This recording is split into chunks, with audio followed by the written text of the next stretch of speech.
Welcome, everybody, to The Ever Evolving Truth. My name is Jeff, and this is our part two, second episode on the movie Cuties. Now, a couple things before we dive in. The show is brought to you by True Chews. Link to save about $10 on dog treats for your dog. I know Allison loves them. I know some other people within Whitehorse use them. They are great for training. Your dogs will love them. They're all natural, several different flavors. $24 in the store, $14 if you use our affiliate link. The link is in the description. We want to bring the debate back to our Facebook page. So if you haven't already, go over, like our Facebook page, leave your thoughts and comments on this episode or any other episodes that you've enjoyed, and we will participate in the discussion. Take it off your personal Facebook page and come to ours. Vote for our short film, The House Troll. The link is in the description. We are up to win. We have a chance to win $25,000, so we'd really appreciate your help. Also, you can pick up our newest merchandise at the Real Whitehorse, or the Real WHMG.com. This hat is on there now. It says "Make America Debate Again." No, I have not switched sides. I still despise Donald Trump and the MAGA hat itself, but this is a nice play on it. And no matter which side you're on, if you witnessed the first presidential debate, you too are yearning to make America debate again. Shipping is free on all items. As always, leave your comments and thoughts in the chat as we're live here. We'll try to feature them on the show throughout the live stream, and we'll try to answer them or speak to them, of course, if we have time. We also want to wish a very special congratulations to our friend of the show and contributor, Jordan Henning, and his new wife, Laura. They got married a couple days ago, and we wish them many years of happiness. So with that being said, let's see who's joining us here tonight. Many of the usuals. We have the man of bullshit and the truth seeker, depending on which show he's on, with his bug zapper, Greg Sterner. How are you, Greg? You damn you with that bug zapper. This is a quality microphone, quality piece of audio equipment. Can you do like Conan does and just knock it over randomly throughout? I'm afraid to touch it. It might break. But yeah, I am a flip-flopper, Jeff. Depending on what show I'm on, I'm a man of many claims. It's also the exact opposite of each other: the bullshitter and the truth seeker. You have to understand your enemy. Leah, how are you tonight? Welcome. Thank you. I am good. Thanks for having me, as usual. Yes, you are a permanent staple for now. For now. We don't know what the future holds. I'll get fired again. Mr. Mounts, how are you? Detective Vice Principal Mounts. You're on mute, Mounts. Your mucus mited. Very professional. Hey guys, what's going on? What are we doing? Just hanging.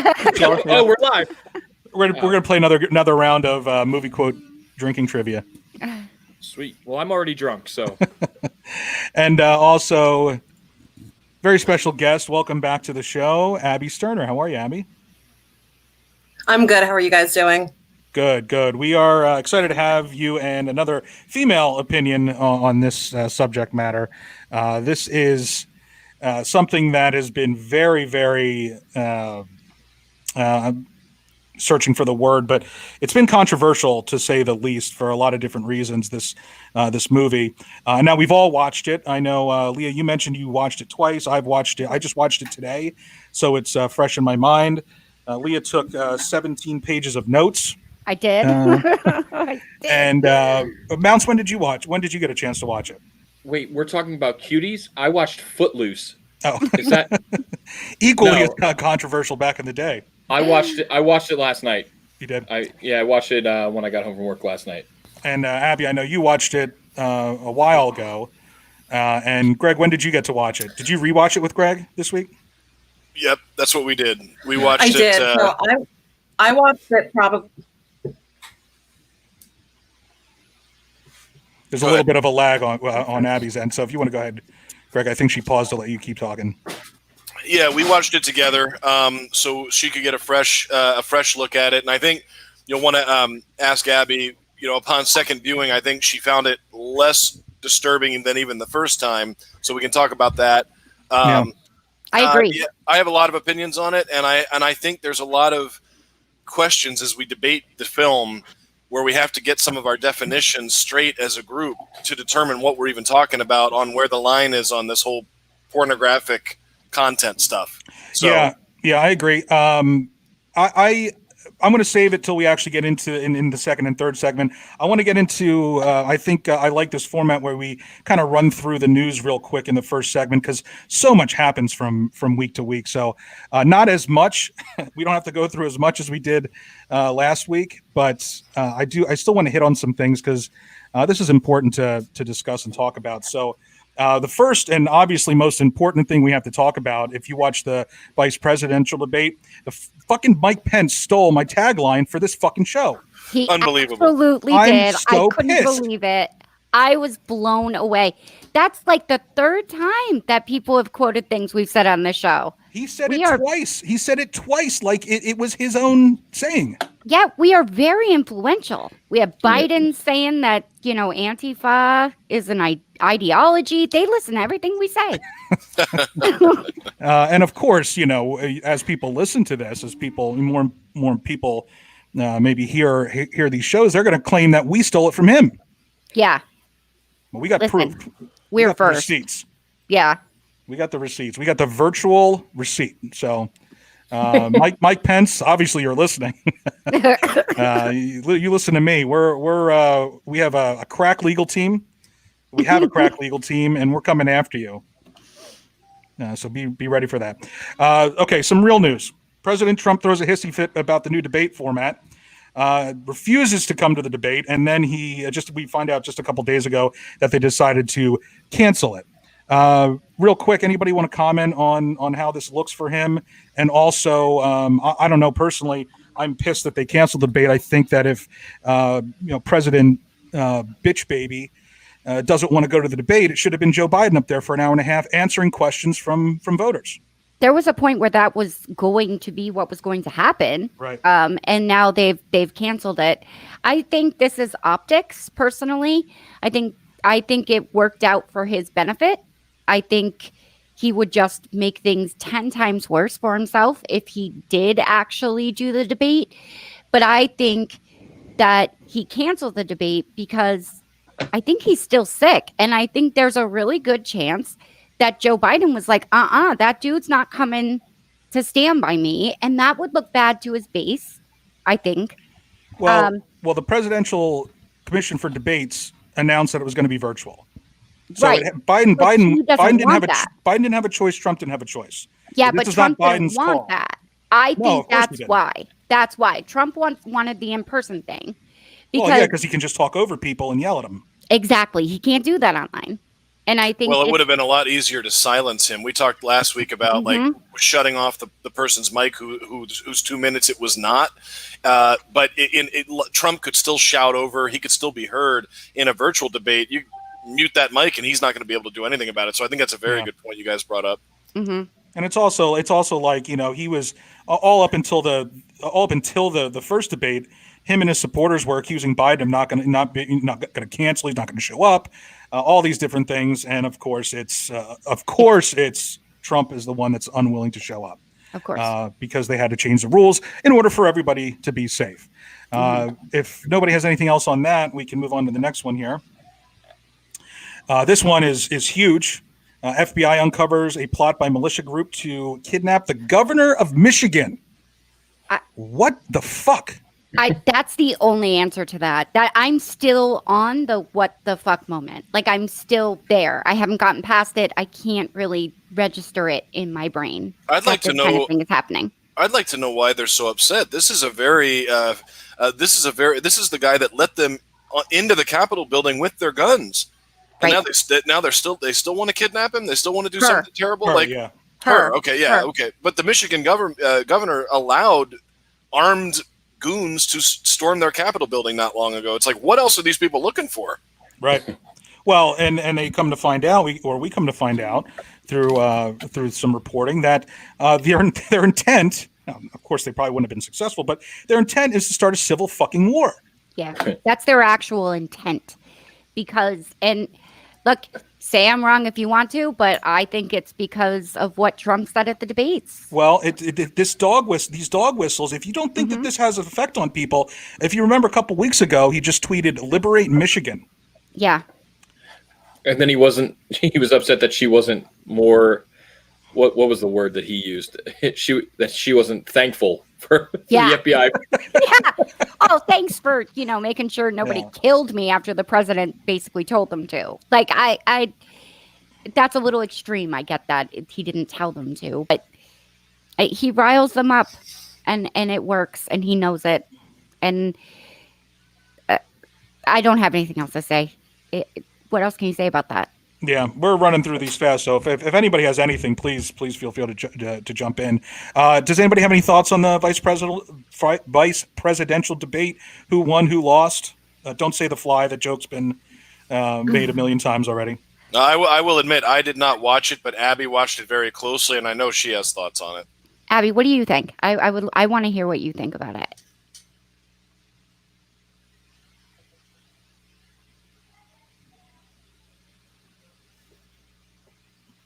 We might have a big lag. Yeah. Is Abby having trouble hearing us? I can hear you. I think I'm on a Okay. delay and I'm cutting out periodically. Yeah, I listened to the debate. I didn't watch it the night of, but I listened to it. I streamed it the next day. And I don't know who won and who lost other than Biden and Trump, because I think Harris and Pence put both of them to shame.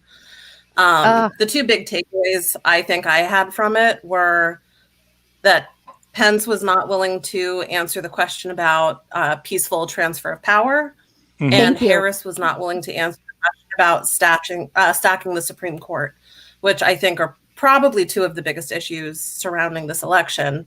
And I think their non-answers were answers.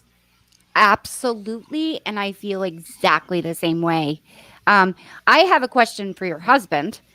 Greg, I want to know what do you get out of the president and the vice president refusing to confirm a peaceful transfer of powers? Does that make you nervous?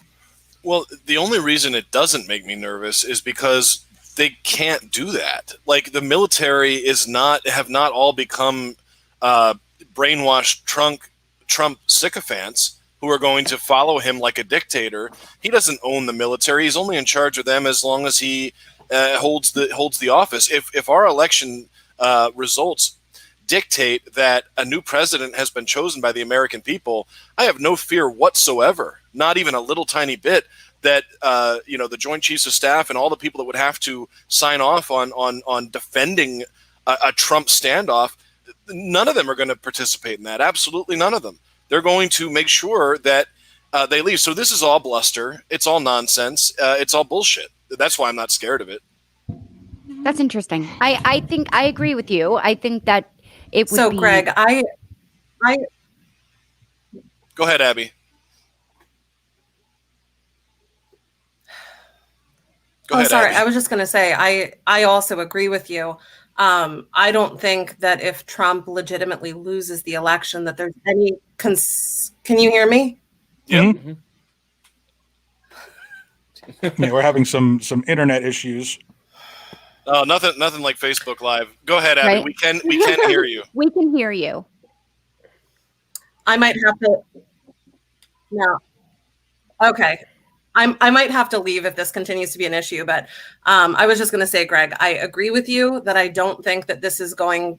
If Trump legitimately loses, I don't think there's going to be an issue with him leaving office. He will have to leave office, but I feel like he has set this groundwork that if he loses, it's because of voter fraud, it's because of corruption. And, there's already so much tension in the country right now that maybe it won't be an issue of getting him physically out of office, but what are going to be the repercussions with, the social climate right now, the political climate, and are people going to be, rioting in the streets because of it? That's what I'm worried about. She took the words right out of my mouth. That's exactly how I feel. My concern is if it's a close election, Republicans hold all this power that they're going to pull a fast one. The comment here at the bottom here, they have tried to get Trump out since 2016. Yeah, because he's breaking the fucking law every day. He deserved to be impeached, but it didn't work. It's a political move. He's still there, but he was impeached, and the American people have the right to know what went on.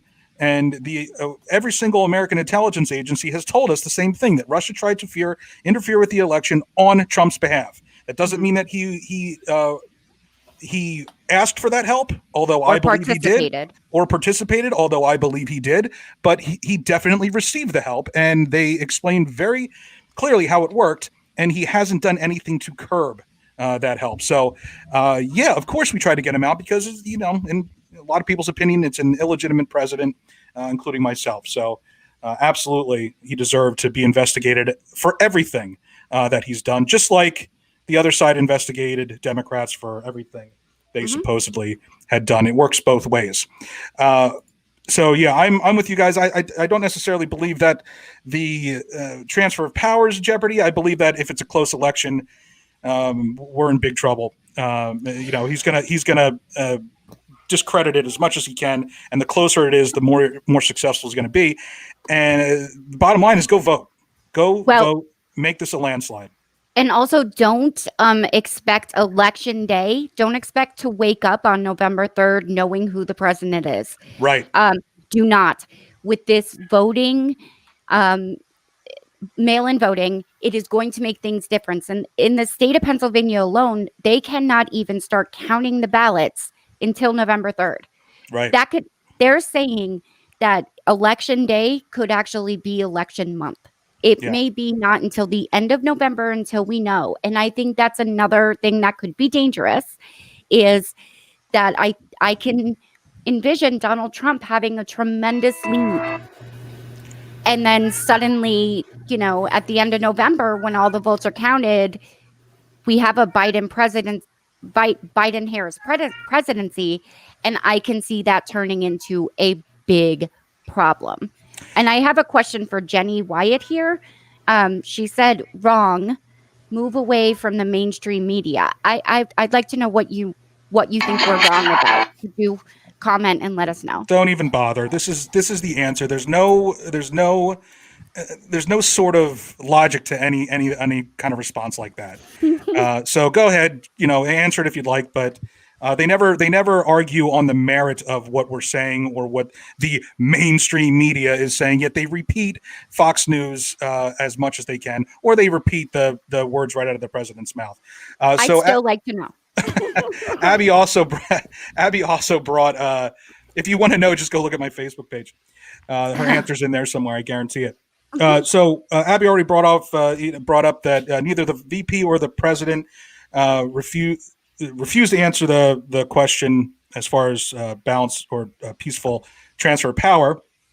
I wanted to make this point. I know I'm going to get shit for this from the other side, but I think it has to be said. Trump's experimental COVID treatment was made in part by using cells from an abortion. Pro-life groups have already started justifying this by saying it's okay because he wasn't involved in that particular abortion. My only thing there is I don't care why it's okay. I'm just glad they're finally saying it's okay. Look, what I mean? Like, it is okay. Bad, but not that abortion. That abortion is right. That abortion's good. Are we sure he wasn't involved in that abortion? Right. Well, but that just drives me insane that the guys like Teflon, they will make excuses for anything he does. So the most, quote unquote, the self-proclaimed most pro-life president in the entire world ever, that's ever existed, takes an experimental drug that's made from the cells of an abortion, and everybody's okay with it. Great stuff. Anybody have anything else on that? Mm-mm. Okay. I'm just glad they're okay with it. I'm going to remember that. Keep throwing that in their faces. Right. So we've talked a lot about polls, and Greg's made it clear. Abby's made it clear that after the last election we shouldn't trust the polls. I've made an argument that we should take them with a grain of salt, but we should look at them. And I thought when we had our guest Alex Bone on, he really made a great point about the polls being a snapshot in time. If the election were held today, this is what they'll look like. So if you've been watching the mainstream media, Biden in all polls pulls even further ahead. We're talking a historic lead nationally. And after the debates, after Trump's COVID, diagnosis and his handling of that, we saw a bump in all the swing states. Florida went from a toss-up to 4 points. Pennsylvania went from 5 to 7 points. Texas and Georgia are basically toss-ups now. These are important, and more importantly, the polls that, or the groups that Trump won by 30, 40 points are now down to, in some cases, single digits. If the election were held right now, Biden has an 81% chance of winning, a large chance of winning by a landslide, both the popular vote and the Electoral College. And the reason I bring this up is Greg and I had a conversation on Wednesday, and Greg has been very a big proponent of saying that Trump is going to win the next election. Not that he supports him, but he believes that he could win. I don't think he's changed that. But Greg, you had an interesting thought, and I want you to share it with our audience. Yeah, well, I think that I still feel, up until this last week, I feel like things changed a little bit after the debate. I started to feel like the fervent Trump supporters who have pretty much defended Trump, but defended him with a solid belief behind him. I feel like those same people now, what I'm hearing sounds more like we're still defending him, but we are having to make an excuse for him now. Whereas before, they didn't feel like it was really excuse making. They just were spouting off what they believe to be the truth. I feel like there's been some confidence lost for sure. And also, Trump himself has now shown me that he might believe for the first time. I think he thought beating Biden would be a walk in the park. I think he thought he was going to be able to steamroll him like he tried to do in the first debate. But so much has happened, and this COVID contraction from Trump and the whole White House getting infected with COVID. Like I said, I thought last week maybe we would see him come out 2 days later and be like, "Hey, I'm all good. Here's your strong president," and that would help him. And I don't think that has happened, at least as far as I can see. And I think Trump, when he made that tweet where he stated, this will be the most corrupt election in U.S. history, that for the first time to me sounded like a guy who was scared that he was going to lose the election. That's I thought that was such an interesting thought. No matter what side you're on, I would ask you to think about that yourself. That's really that is really true, and I agree with you, Sterner. I think in this last week, I've seen Donald Trump really know he's about to lose, and I think he's a desperate man at this point, because we all know how he feels about losers. He likes winners. Yeah. And I like people that don't catch COVID. Yeah, me too. I think that he is desperate, and that's why I think that I don't know. I could see him causing some chaos as he walks out the door. He's going to try and cause chaos, no doubt about it. But look, it's it's just so ironic. I just read Amy's comment. I'm sorry. It's so ironic. If Biden wins this election, it's the most corrupt election according to his people. But if he wins the election, there's no corruption at all. Right. Well, yeah. Right. So he's already saying that this is going to be the most corrupt election ever. But keep in mind, but if he wins, then the corruption's all gone. Just think about the logic of what these people are saying. And it's infuriating. The last two Republicans that have been elected have both lost the popular vote when they were elected. But it's our side that's corrupt. Just saying. Yeah. So I think that's it for the news, unless anybody has anything else that I forgot to put on the list for now. We'll take a quick break, and then we will dive into our topic, which is the movie Cuties. If you listened to our episode last week, we talked about it before we actually watched it, and now we plan on talking about it. We've all seen the movie now. We're going to see how our opinions have changed on the matter, if at all. But before we do that, we are going to take a quick break, and you're going to hear from Wags. I'm a stay-at-home mom. I co-host a podcast and I produce 2 others. So there's a lot of late nights and even more early mornings with the kids.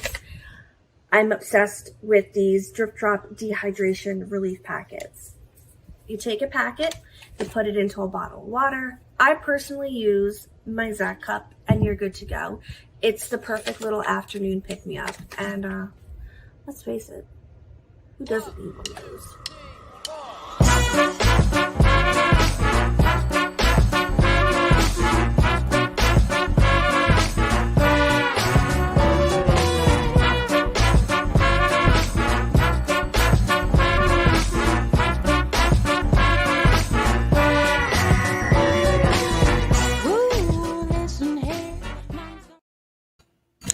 Welcome back to the Ever Evolving Truth. We're talking the movie Cuties. And I just want to point out, Wags isn't feeling well. We hope you feel better, Wags. And I know she hates when I play that ad, which is why I will continue to do it for the rest of time. Okay, so the movie Cuties, super controversial. It's a movie that did well at the Sundance Film Festival, got picked up by Netflix. Netflix changed the poster so that it was a more provocative, maybe controversial image. People went nuts. Then it kind of went away for a while, and then Ted Cruz started getting involved, calling for the investigation into child pornography, all that garbage, and people got insanely angry again. A bunch of people that didn't watch it started hashtagging Save the Children, calling it child pornography. If you in any way opposed the idea of canceling your Netflix subscription, you are a pedophile and a horrible person. So what I want to do is I want to kind of get everybody's high-level thoughts on the movie before we really get into detail. Who'd like to start us off? I'll go first. I was going to say Abby, if she's on a delay. Yeah, Abby can go first. Sure. I'm not exactly sure where to start. I'll just say I understand why the movie is controversial. And we can get into the aspects of that. I'm sure everybody has an opinion. But setting that aside, I think overall it was a really great movie. And Leah, I'm not surprised you have 17 pages of notes because Greg and I were talking about it last night, and there was a lot going on. There was commentary on how social media affects these young children, their access to it and what it does to them, the addictive nature of it. Also being unsupervised because the girls in the movie, their parents hadn't even bought them the cell phones. The one girl had stolen it. So she was doing it completely without any adult knowledge or supervision. There's that one, I thought, really powerful scene where the one girl is blowing up the condom thinking that it's just a balloon. Oh my God, that scene took my breath away when she starts crying. Oh, I loved it. I started crying. I started crying because you see these girls who are like embracing their sexuality on some level, and they don't even know what sex is. They're not educated. And she says, it's not my fault I didn't know. That was that line. I have the chills. Go ahead. So there was that. Then there was the whole, the main character, Ami, she's dealing with family turmoil and coming to terms with the fact that her father's taking a second wife. So she's acting out because of that. And then Angelica, she has a scene where she's talking about how her parents are always at the restaurant. They don't have any time for her. They tell her that she's a bad daughter and a disappointment. And clearly that's why she has embraced this kind of reckless, hypersexualized lifestyle. And she's running with this group of girls who are, they have the same personality. They want to act out. There's a lot going on there. And I thought it was a really powerful movie. The controversial stuff aside. Yeah, and I would just add, you said all those themes are so deep and powerful and important to talk about.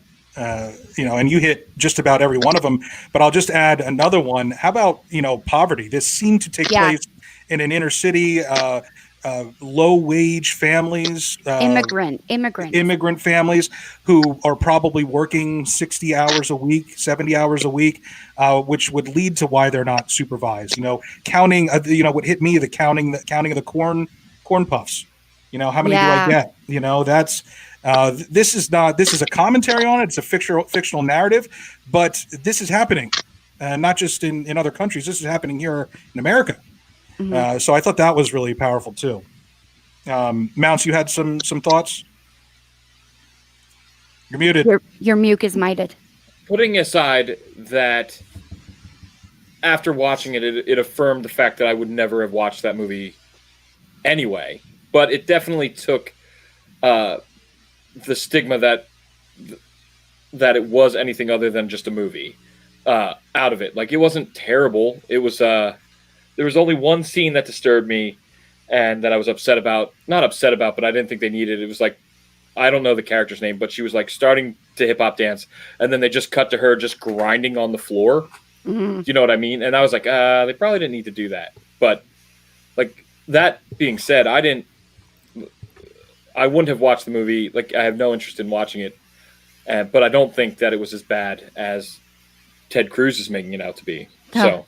Which is interesting because going into it, you were dreading watching it. You were and like, because I had seen what the girls were wearing, like, and I was like, that's really, like, I could see where it would be inappropriate, and like, but what was that movie that just came out where the three young boys are trying to get to a party? Like, is it any different? Super bad? Yeah, no, not super bad. I'm joking. But that one too. I mean, seriously, that one too. Like, yeah. But there was a movie just recently where it's like three young guys, like boys that age, or maybe a little older, and they're just trying to get to a party too. Probably to get laid, right? How many movies have been done about that? Right. Well, yeah. But yeah. So other than that one scene, there's nothing that I thought that was super inappropriate. You know what I mean? So like, that one made me uncomfortable. But other than that, I just knowing the plot of the movie, I won't ever watch it, and I probably won't ever watch it again. But I don't know if I'd let my daughter watch it yet either. So I would.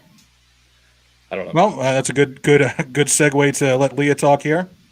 I said last week that I was going into it.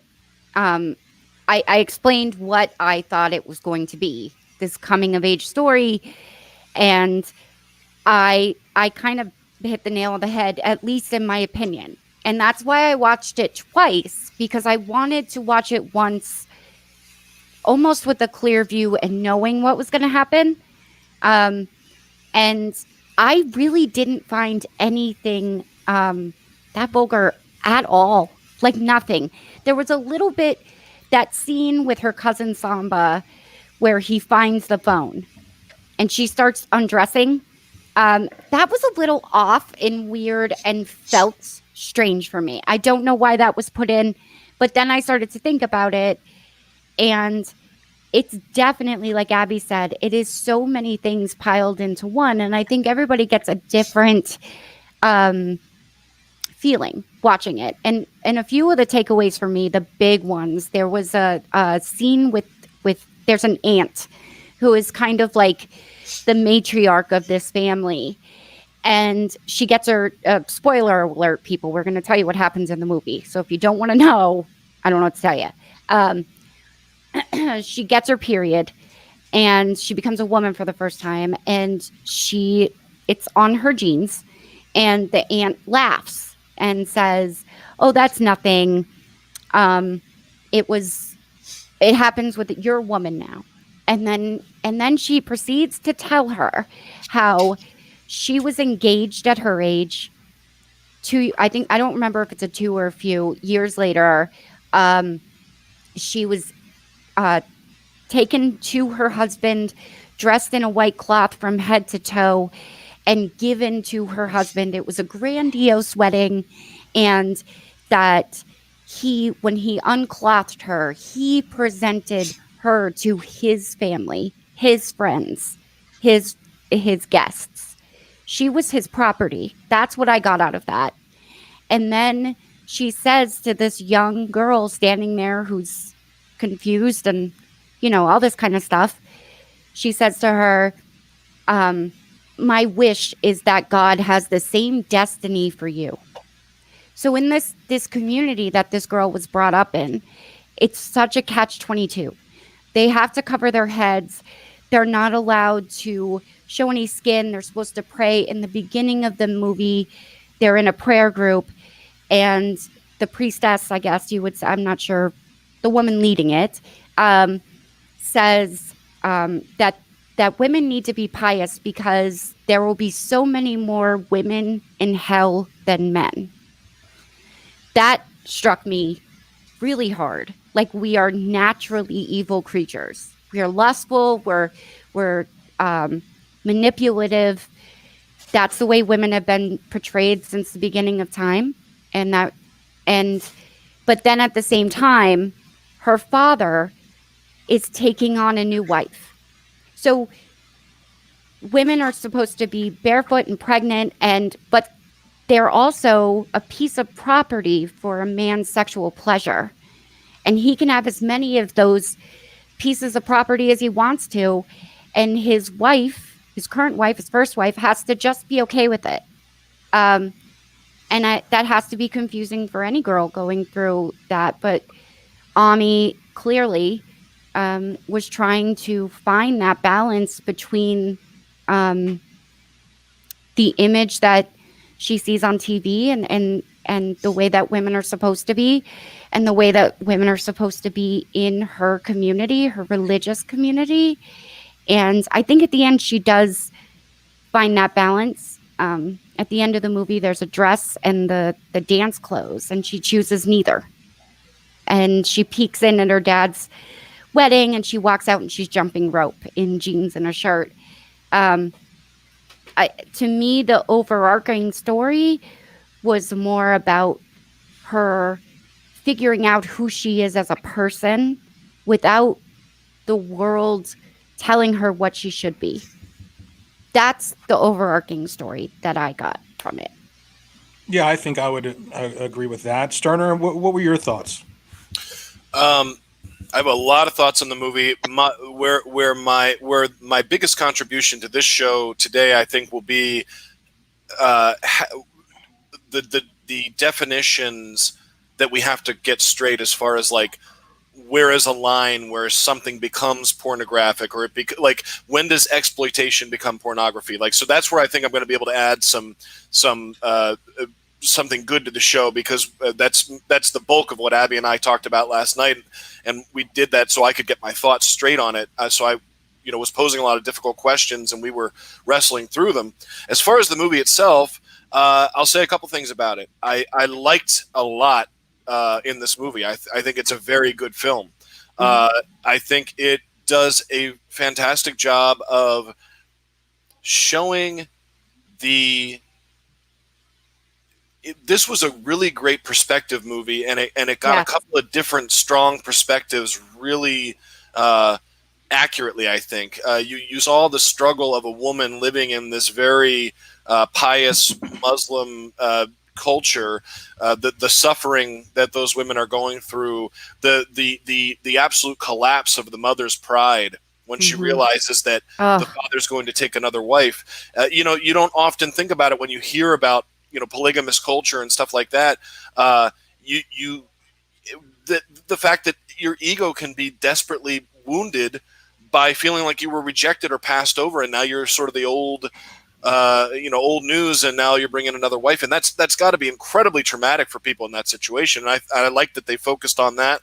I also liked that they in showing the rebellion of the girls, they weren't all rebelling for the same reasons. I don't know. No, and that was so brilliant. Well, and I think it's important to point that out, because not every, and I don't want to just say girl, because boys do it in their own ways.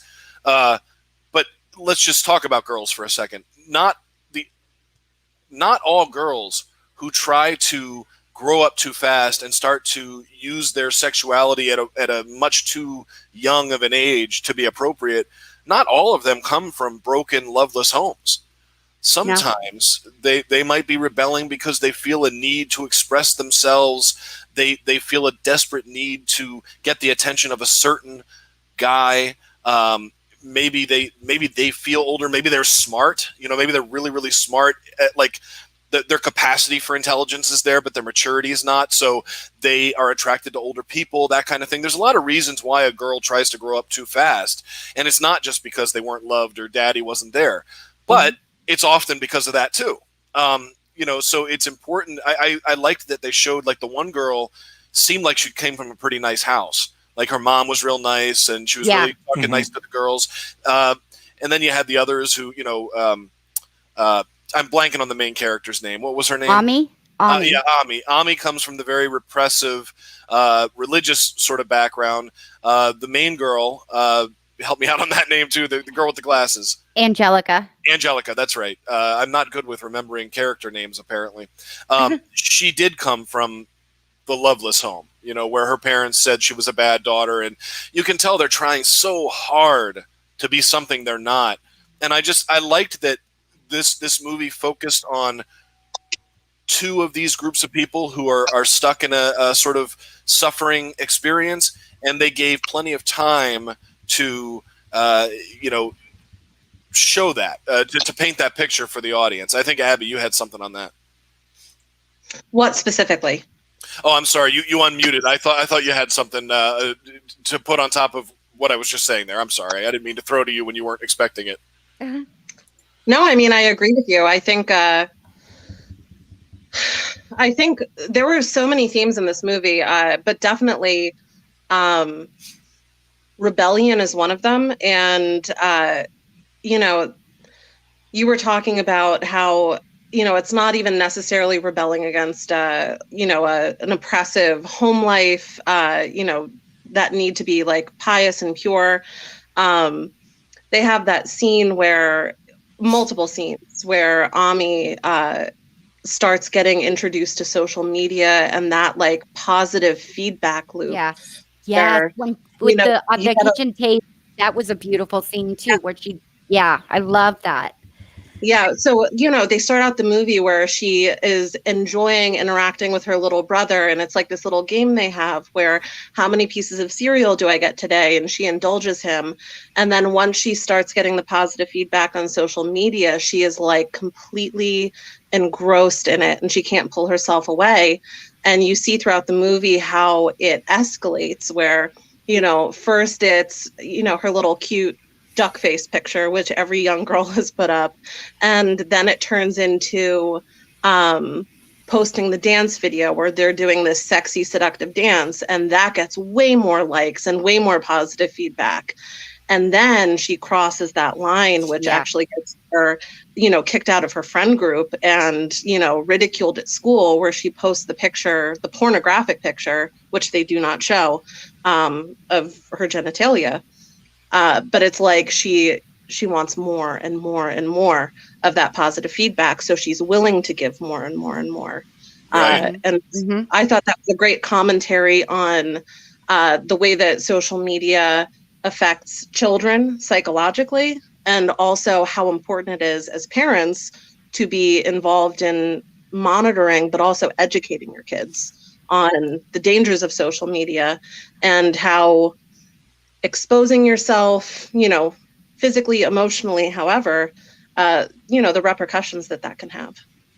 Yeah, great points. I have, first of all, let me say, let me ask you guys, did you watch the dubbed version or the version with subtitles? We saw the dubbed version. So I think we all did. I don't know So, that there is one with subtitles. I thought there was originally. If there is a version, or if you're able to switch it in the settings in Netflix, and you haven't seen the movie yet, you plan on watching it after you listen to the show, I encourage you to watch it with the subtitles instead. The dubbing was horrendous. Yeah, we had this. Yeah, we discussed this in the beginning, and it's very distracting from what. I'm glad you guys were able to see past it, because the themes are very important. And it can be very distracting, more distracting than having to read subtitles the entire time. I have thoughts on this movie as from like a technical standpoint. Like I thought the look of the movie set the mood. right off the bat. Like if I had to describe it, like the images that you were seeing on the screen looked like the apartment that what's her name? Ami. Ami. Yeah, Ami lived in. Yeah. Like that. The That's colors. what the look, the colors, the grit. It looked like the apartment that she was living in. I thought that was technically great. But you guys, you know, he hit most of the themes. I mentioned poverty, but also how about the fact that because of poverty, you know, a lot of times girls this age who have little siblings are forced to be a mother figure. So how can you not expect an 11 or 12-year-old girl to want to be older since she's saddled with all this responsibility that she's not necessarily ready for?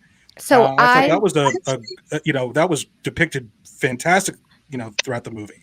I thought it was different. I didn't look at it as her being a mother figure due to poverty. I saw it through her religious beliefs that the women are meant to take care of the children. And it's a village, but it's a village full of women. So if it were an older brother, that older brother wouldn't have been taking care of the kids because it has to be the girl. Yeah. That's what I got out of it. So I think it's interesting that you saw poverty and I saw misogyny. Know, I don't think in a village like that, if everything were equal and the parents didn't have to work or anything like that, and both parents didn't have to work, I think that the preteens, the preteen girls would be being taught by they would be helping to take care of the siblings, not responsible for them, feeding them, taking them out for a walk, bringing them home from school, all that kind of stuff, all by themselves right off the bat. That's where the poverty theme comes to me. I had a question about that too, because I don't think the mother worked. They didn't show her ever go to a job. They didn't mention it. That's true. I just assumed.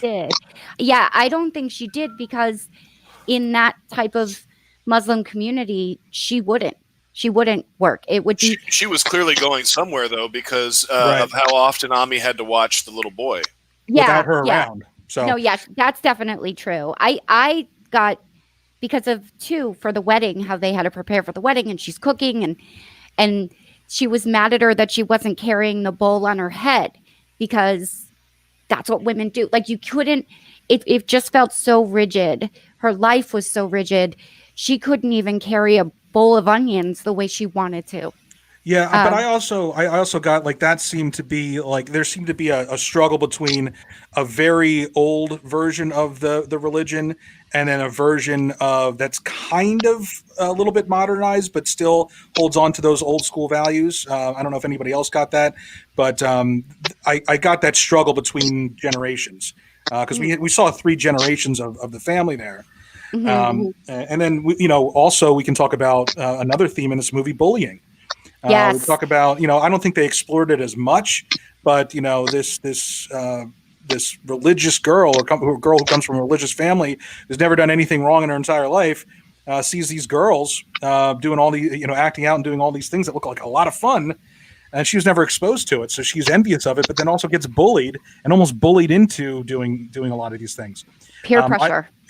Peer pressure. I also saw, like, as soon as I saw the first scene with the dance group, the very first scene with those girls together before she gets accepted into the group or even bullied by the group, my mind instantly went to high school. I'm like, this group of girls was in my high school. Yeah, these girls were in my high school. Like, if you think that this movie just made this stuff up out of nowhere and it doesn't exist, you're fucking delusional, because this stuff is happening in every single high school in America. It has been for decades. It's happening right now, and your daughter might be one of them. You don't know, like, unless you're really, really on top of things. This is happening. This stuff is happening. Now, one thing I will say, that the one thing that caught me off guard was the attire that these girls wore to school.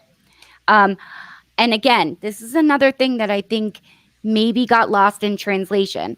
I know the school district my kids go to and the school district I went to, you couldn't even wear skirts that were so many inches above the knee. And that was public school. Even spaghetti strap tops. Yeah, no spaghetti strap top. You can't wear those. You can't, and forget about like a crop top like that with there's no way. Heels, that would not fly. at a public school here. So that kind of took me out of it a little bit. I was a little like, this is going a little too far. Well, let's remember this did take place in belief. another country. It's So a different that's when- culture, different country. Yes. So who knows what their I don't know personally what their public school Right. rules are, what they can get away with. Also, this seemed like a underfunded inner city school. Right. So who knows? They could be just trying to get to the next day. But even if that's the case, like that scene when Ami walks in and she is wearing the pleather pants and the shirt and she walks up the stairs, that scene to me was huge too, because here is this girl embracing her femininity, not necessarily sexuality. Okay, she's just wearing clothing. She's put on makeup. She looks very feminine and pretty, and she gets attention from, they call him Toilet Time, this boy that they had a crush on, all of them. That was also Mounce's nickname in high school. They tell her, he says she looks pretty, and then in the very next scene is when she gets into this fight with the opposing dance group, the Sweetie Swags, and she gets pantsed, which is what then leads to her taking the picture of her vagina and putting it on social media. So in that one moment, she is both praised and adored for her sexuality, for lack of a better word, and then her sexuality is used against her and she's shamed for it in the same scene. And I just thought that to be very, very powerful. Yeah, we definitely we went from high level to specifics naturally, but I do want to say too, first of all, this is not child pornography. No, not even close. Before we get to that, because that's a deep conversation on the child pornography thing. But Abby, I think you had one other point about the home situation. I know you've been trying to get in with something. With the home situation? Yeah, did you have a comment on like the situation with the little kids having to watch the younger kids, or it looked like you were trying to jump in with something there? Yeah, I mean, this is going back a little bit, but I mean, when we talk about the overarching themes of the movie, and we're talking about motherhood, not motherhood, womanhood in general, I feel like that was one of the main struggles within the movie. Like, what is womanhood? Here she is helping raise her young brothers. Here she is getting her period, being told that now she's a woman. But she doesn't even understand her sexuality, and she's exploring that, and she's exploring it through questionable means, doing these highly sexual dance routines, and then, really getting her way into the group by getting the other girls on board with it. Because if you see the original dance scene that the Cuties are doing, it's not hypersexual. It's just kind of like a basic, preteen dance routine. But she's like, no, let's push it further. Let's push it further. And I feel like it's exploring those boundaries of what is womanhood? Am I a woman? How am I a woman? What does that mean? And I feel like this film is really exploring that. So leave your thoughts and comments on the movie if you've seen it. We'd love to feature them here. We're talking about the movie Cuties. The other thing I wanted to get to too, among several other things, but I wanted to talk about, were there uncomfortable parts? I think the answer to that is clearly yes. And is there anything that could have been left out? I know that's something that we wanted to talk about. We mentioned that we wanted to talk about in part one. So which one do you guys want to do first? I wanted to do uncomfortable first. Yeah. Okay. So there was a couple uncomfortable parts. The one really uncomfortable part that I also feel could be left out, I'll hit both of them, and then you guys can take it away, was the dance scene on the steps. I felt like it didn't really add anything to the movie. Wait, what part was? I can't remember the dance. What steps? After they got accepted into the competition, the finals. They put a bunch of makeup on and they do a version of the dance routine Yes. on the stairs.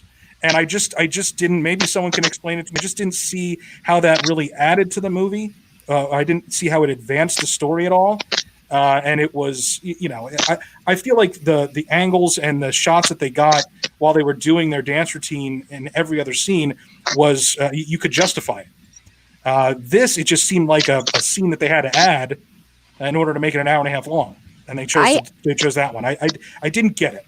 I got something different out of that. So shoot. I thought in that scene, a lot of the shots are close-ups of their faces. If you notice, it's a lot of their faces. It's not so much their body. And Jessica, who was the blonde girl, which I also want to point out, they had these girls dress up, but they did such a great job of reminding us that they were 11. So Jessica, this blonde, mean girl, she's, has acne all over. She's broken out like a typical teenage girl. She's not covering those flaws. You could clearly see she's still a child. Angelica's glasses, same idea. But with that scene on the steps, when Jessica's like, she's doing this move with her lip, I thought that they were focusing on these young girls doing this sexualized stuff that they don't understand and how truly ridiculous it looks.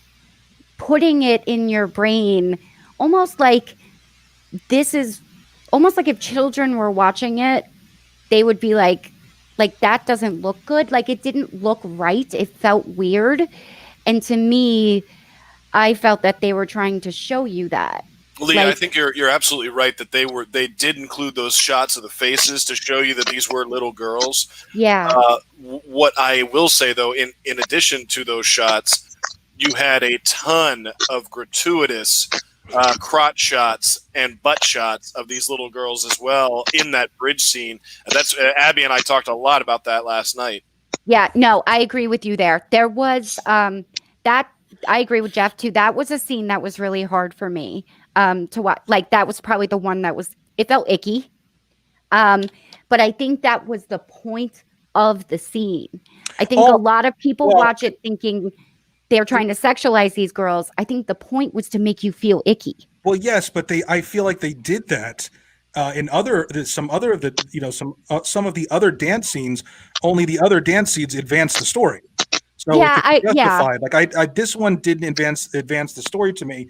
And Tegan mentioned here that she thinks that it was part of making their own video to compete with the others out there. That could be the case, but that didn't come across to me, especially when they were already making videos and posting them. We already knew that they were trying to compete with these other social media dance influencers, if you will. So that's a good point, Tegan, and maybe that was the intent of that scene. It just didn't come across. Like if we have to critique the movie, I don't think the filmmakers did a great job of pushing that advancement through that scene, if that was their intent.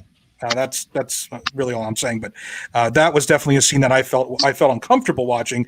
But I also felt could have been left out. I don't think it added anything to the movie. A lot of the other dance scenes were uncomfortable to watch, as I knew that they would be. But at the same time, I felt like they were justified because they advanced the story. Mm-hmm. Can I bring up another scene? Because it's actually one that I have a lot of questions about, and I'd like to get everybody's feedback on it. One of the scenes that left me the most puzzled, kind of like what was the purpose of this scene, was where the mother and the auntie are basically doing like an exorcism, holy water on the young girl. And then she's like, she has this almost like, I don't even know how to describe it. It's almost like she's possessed. It reminded me of a scene from like an exorcism movie. But the way that she's acting out this like demon, I guess, is by like twerking and grinding on the floor. Like, what were your thoughts on that? What did you think the purpose of that scene was? It was also like it was like half seizure, half twerking. Yeah. Like it wasn't even like a full. Yeah, I mean, I don't know if that was just her like rebelling right in front of her parents, like this is ridiculous, like kind of making fun of the tradition of the religion in that case. I don't know, but yeah, that's a good point. I loved it. Did you? I love that scene, and I think I know why. So this is what I got out of it yet again. So, in their religion, they truly believe in demon possession, and so much so you see it with evangelicals where they lay hands, and then you'll see the person like start to shake and kind of convulse, and they cast out the spirit. And it's a psychological thing where people actually do that. And I think I got out of that scene that it was like combining her two worlds. So she believed so strongly in her religion, the way she was raised, that they're casting a demon out of her. And her twerking side of her, she learned how to dance that way. And that's basically what she's doing. She's using her newfound love for dance to cast out her demons. That's what I got out of it. But I don't know. Do you think possibly she, at least subconsciously, it was her feeling like this hypersexualized dance aspect of her was evil because she had been taught all these years? That's exactly what I was thinking. I was thinking that she felt this was her demon side and she was trying to get it out. She knew what she was doing was wrong. Yeah, but she completely went off the deep end after that. That's when she got really bad. Well, yeah. And I think she got bad before that. So she took the vagina picture right before that. And then she gets slut shamed in public in school by a boy, and she stabs him in the hand. And I get that we don't condone violence and all this kind of stuff. But in that moment, I was like, do you, boo? Yeah. I thought that was a great moment. And I think like I said last week, I think I would show this to my daughters with me there to talk through some things. And I plan on it with Nina, especially. She's only a year younger than Ami's supposed to be. So I thought in that scene when she stands up, just because she put a picture out there of her vagina, that does not mean you have the right to touch her or touch it. A slut doesn't exist, and prostitutes and hookers do it because they want to. That doesn't mean you can do it to them anytime you want to. It is her body. I would say that prostitutes and hookers don't necessarily always want to. Yeah, I said the same thing.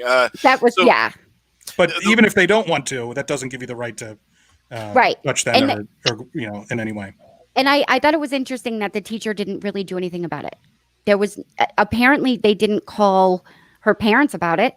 They called her parents about her stabbing the kid in the hand, but her mom did not mention any kind of pornographic photos. So clearly she wasn't told about that. So I found that to be interesting too. She got in trouble for hurting a boy, but the boy didn't get in trouble for hurting her. No, you're right about her doing all that stuff beforehand. But even when they exorcised her demon, she was still bad after that. You know what I mean? Like she pushed the chick in the lake, or in the water.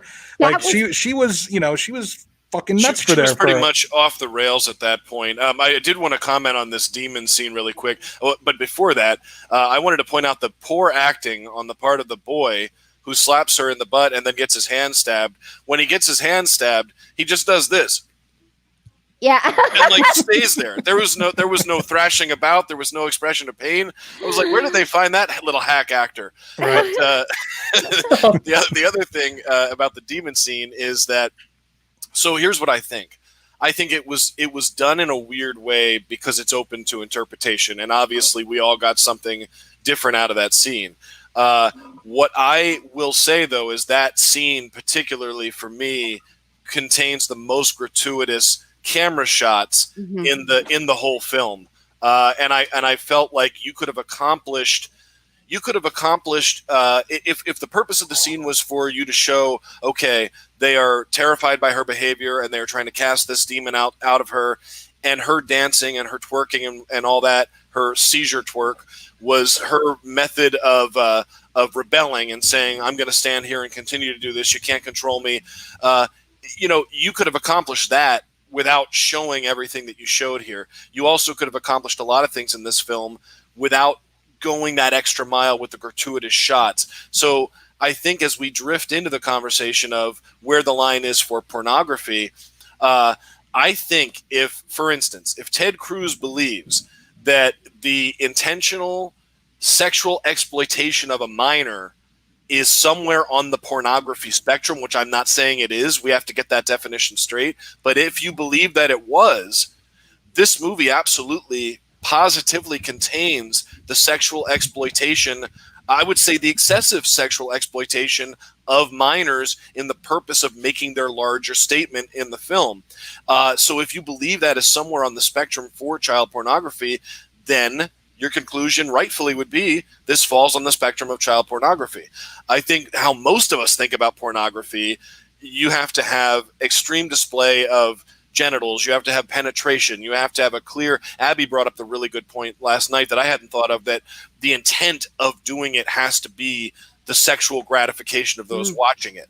That was part of the pornography definition. If that's your definition of pornography, then there's no way you can say Cuties is pornography.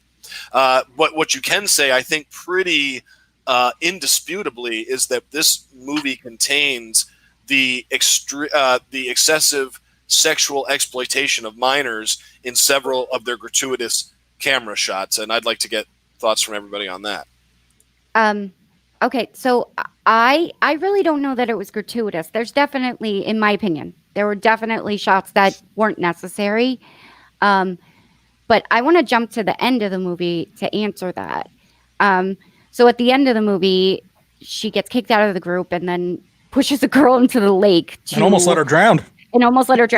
I thought she was going to, and that shocked me. To me, that was a scene that should have been either different or left out. I don't see why they made it. Felt very Daenerys Targaryen is suddenly the Mad Queen-ish. Like, yeah, she was over sexualized, but is she really going to let some girl die? Like, I didn't like that scene. Well, she waited around until she grabbed the buoy.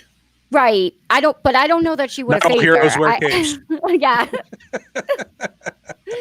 So, but when they were on the stage, they get on the stage, and I was expecting them to do this dance, and they were going to win a typical movie, right? So, first of all, you don't know if they win or not.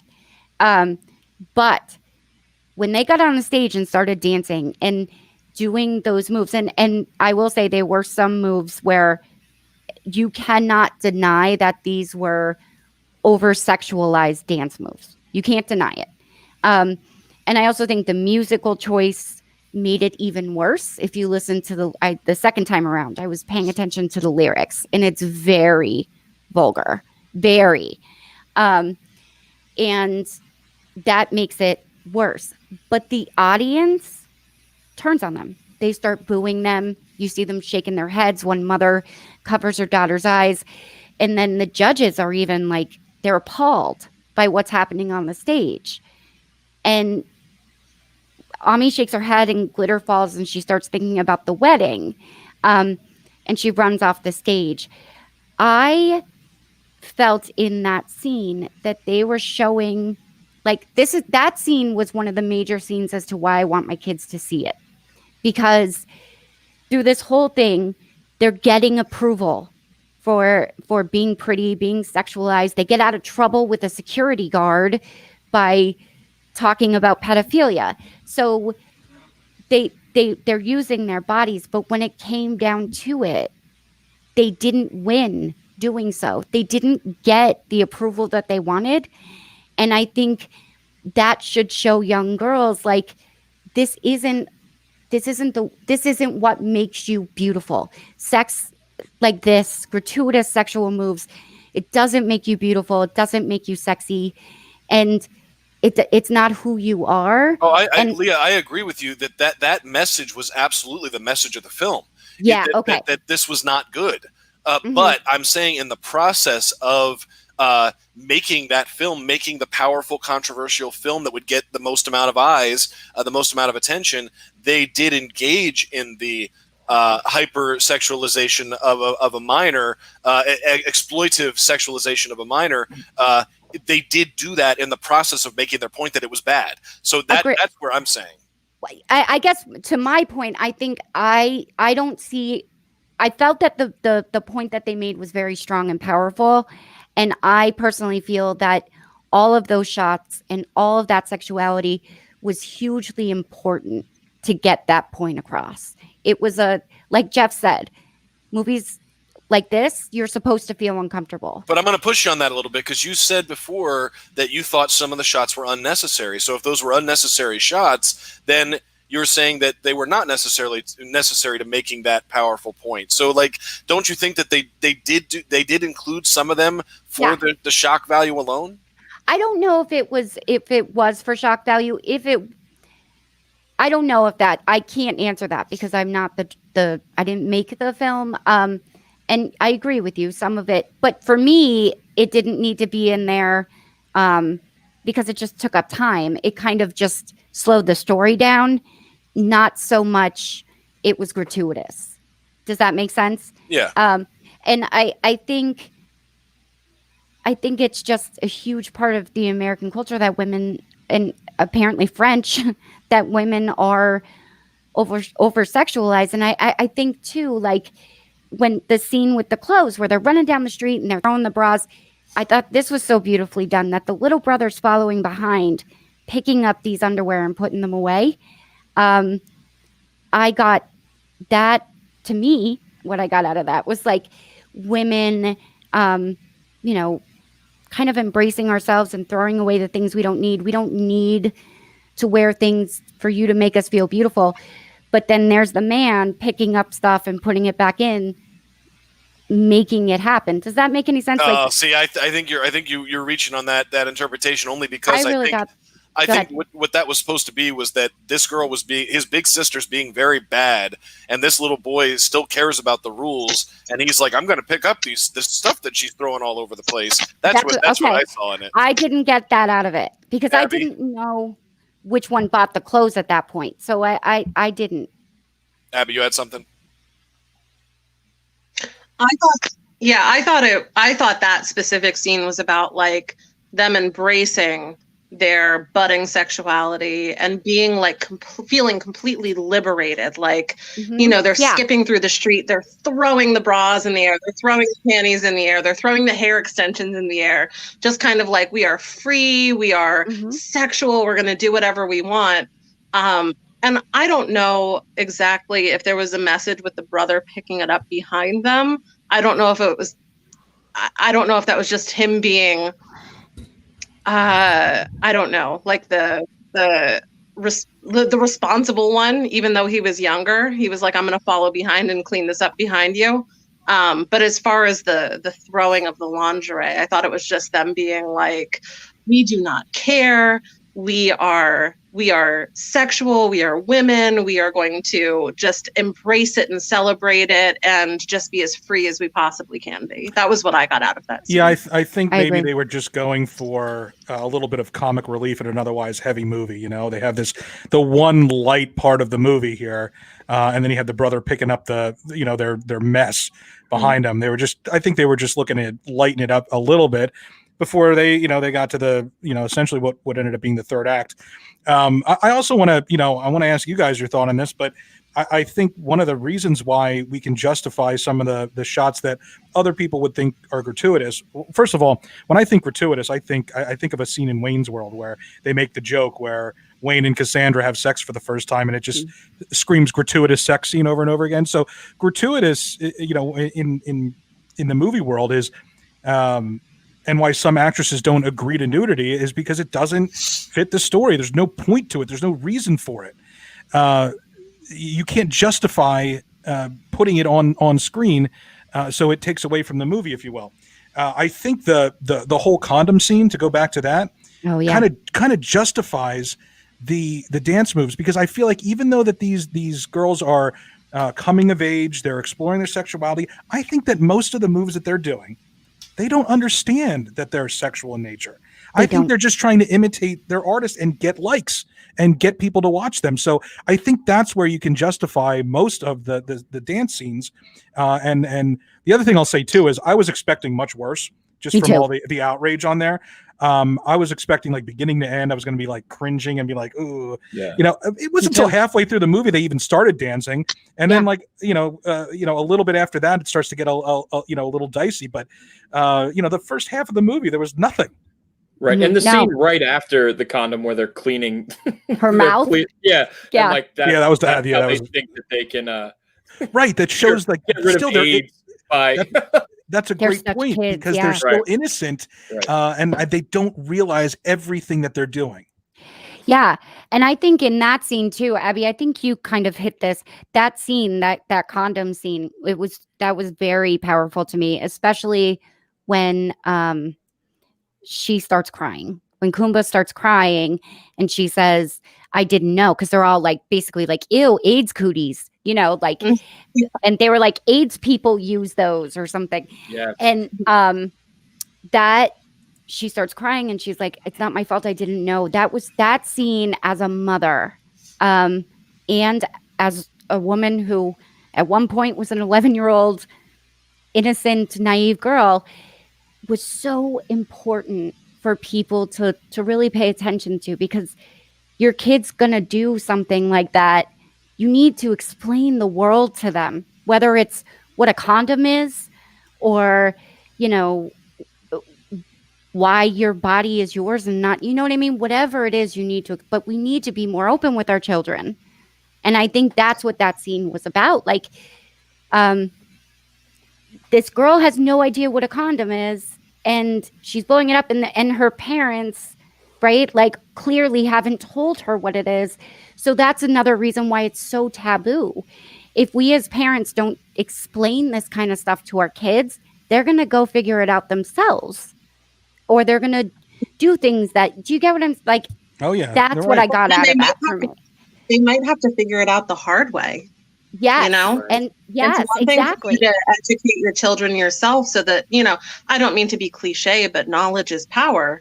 If you arm your children with knowledge, they will go into situations like this well equipped to deal with it. Or at least more equipped as a young mind could be, for sure. Yes. Well, I mean, that's a thing that scares me about showing it to my daughter, is I'm afraid that no matter the amount of parenting I give her, she's going to get all the wrong things out of the movie. Well, do you know what I mean? Yeah, Typical father fear. What? No, Yeah. 100%. Like, at what point, my little angel, like, I don't, like, it's scary thought to think about having to explain what condoms are. But, and also, like, I just bought her a cell phone. So now I'm like, well, and that's what I was just going to say, Mounts. If you don't, I think sitting down and watching Cuties with her, or Joanna doing it, whatever, sitting down and watching it with them and talking about it and explaining it to your kids is better, because she's going to see it somewhere. And if you don't explain it and show it to her, she's going to be on her phone seeing strippers on YouTube and trying to mimic that.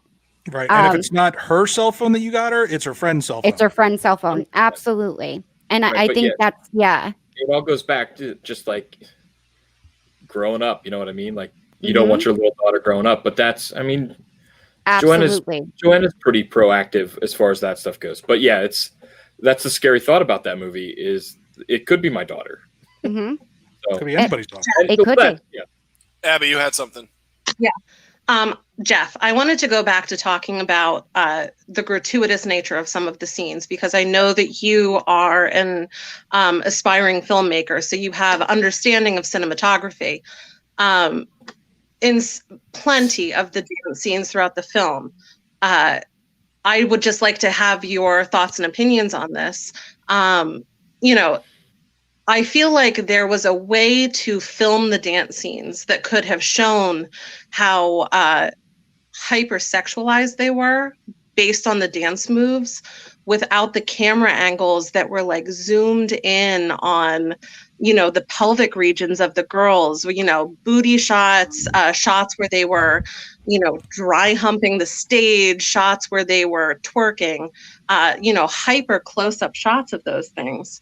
What are your thoughts on that, as far as that being necessary to get across the message of what that scene was supposed to evoke? That's a really great question. And as you were asking it, I was thinking to myself, like when we were zoomed out and we saw them as a dance group, I I got this thought and this image. Like I started going back to high school talent shows, my niece's dance recitals, and all that kind of stuff. Uh, we can't zoom our eyes in.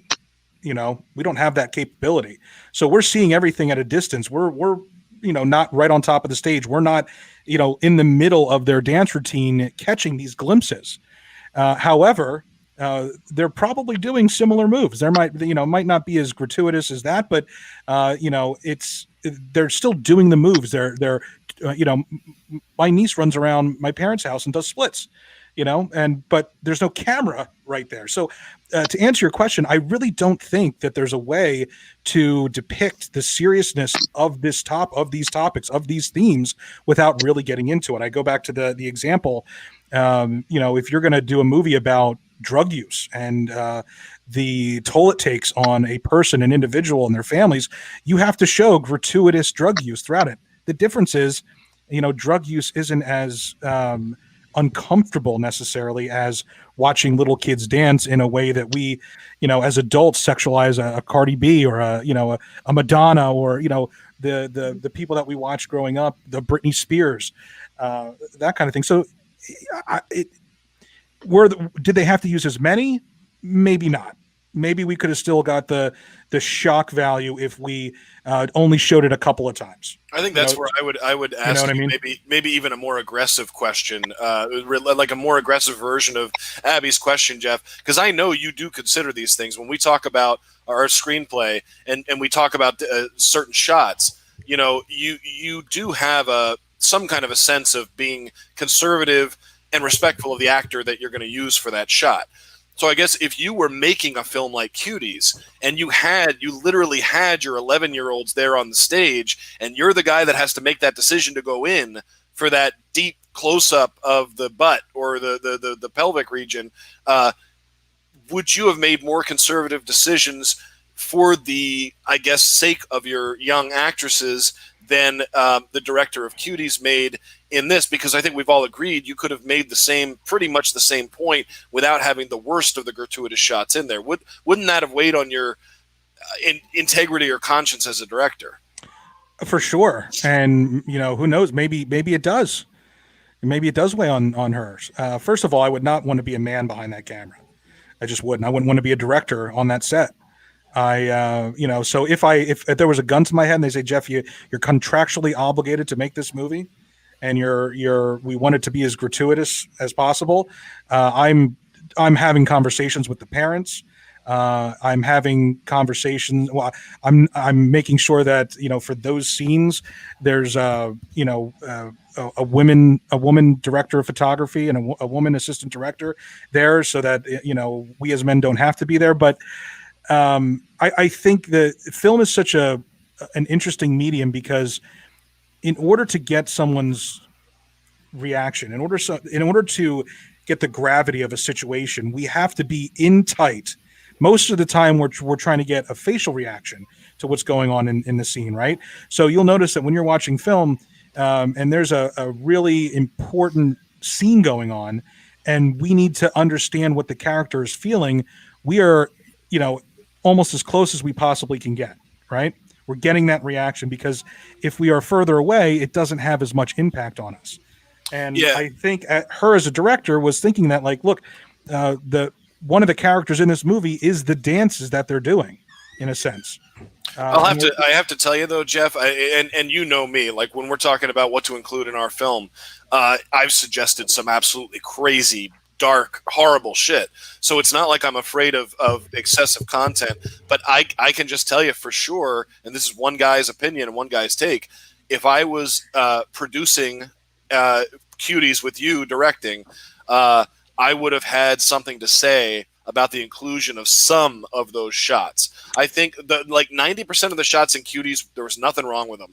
That other maybe 5%, 10% of the really controversial stuff, I would have said, look, we don't have to do that, and I don't feel comfortable putting our actresses on that kind of display where the gaze hangs on that long, I would have had a problem with it, and I wouldn't have wanted to include those things. And I'm a guy who's not afraid to include much. Yeah, you know what? You bring up a good point. There were some shots that hung on a little long.